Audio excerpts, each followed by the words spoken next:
బోగోలు మంకొండ బిట్రగుంట బిలకూట క్షేత్రం శ్రీ ప్రసన్న వెంకటేశ్వర స్వామి బ్రహ్మోత్సవాలలో పాల్గొన్న ఎమ్మెల్యే దగ్గుమాటి వెంకటకృష్ణారెడ్డి ఆర్డీఓ దంపతులు పాల్గొన్నారు. ఆగమ శాస్త్ర ప్రకారం తొలిసారి ఉత్సవ మూర్తులతో గిరి ప్రదక్షిణలు చేశారు. నేటి నుండి 7 రోజుల పాటు ప్రసన్న వెంకటేశ్వర స్వామి బ్రహ్మోత్సవాలు జరగనున్నాయి. ప్రసన్న వెంకటేశ్వర స్వామి బ్రహ్మోత్సవాలలో పాల్గొనటం నా పూర్వజన్మ సుకృతం అని వెల్లడించారు. ఆగమ శాస్త్ర ప్రకారం ఆలయ అభివృద్ధి చేపడుతున్నాం. తిరుమల తిరుపతి దేవస్థానం పండితులు స్థపత్తుల సూచనలతో బ్రహ్మోత్సవాలు జరుగుతాయన్నారు. భక్తులకు ఎలాంటి అసౌకర్యాలు కలగకుండా అన్ని ఏర్పాట్లు చేశామని వెల్లడించారు. గ్రామస్తులు, ధర్మకర్తలు, ఉభయదాతలు మనోభావాలను గౌరవిస్తామని ఎమ్మెల్యే దగ్గుమాటి వెంకటకృష్ణారెడ్డి అన్నారు.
నమో వెంకటేశాయ నమః.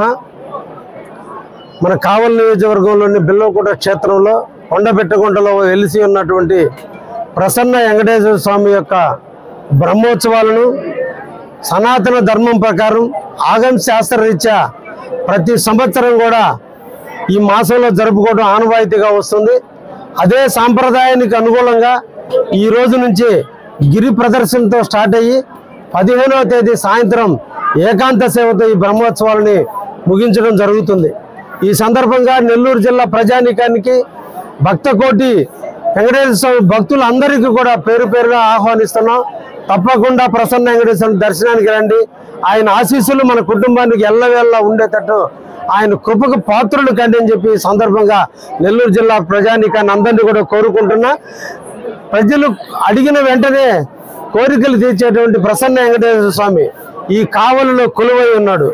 ఎంతో వేల సంవత్సరాల చరిత్ర కలిగినటువంటి ఈ దేవాలయాన్ని నారద మహర్షి స్థాపించినటువంటి గుడి ఇది. కాబట్టి ఇక్కడ వెంకటేశ్వర స్వామిని దర్శించుకుంటే ముక్కోటి దేవతలను దర్శించినంత భాగ్యంగా చేస్తుందని సనాతన ధర్మం చెబుతుంది. ఈ సందర్భంగా అందరూ కూడా విచ్చేయండి. అన్ని ఏర్పాట్లు చేసిన భక్తులకు ఎటువంటి అసౌకర్యం జరగకుండా అన్ని రకాల ఏర్పాట్లతో ఈ రోజున మా ప్రభుత్వ యంత్రాంగం అంతా కూడా అప్రమత్తంగా ఉంటూ ఇక్కడ అన్ని కూడా పహారా కాస్తూ ఎవరికి కూడా ఇబ్బందులు లేకుండా చూస్తుంది. తప్పకుండా ప్రజలందరూ కూడా వెంకటేశ్వర స్వామిని దర్శించుకొని మన జీవితానికి ఒక దారి చూపండి అని చెప్పి సందర్భంగా అందరినీ కూడా కోరుకుంటున్నా. ధన్యవాదాలు.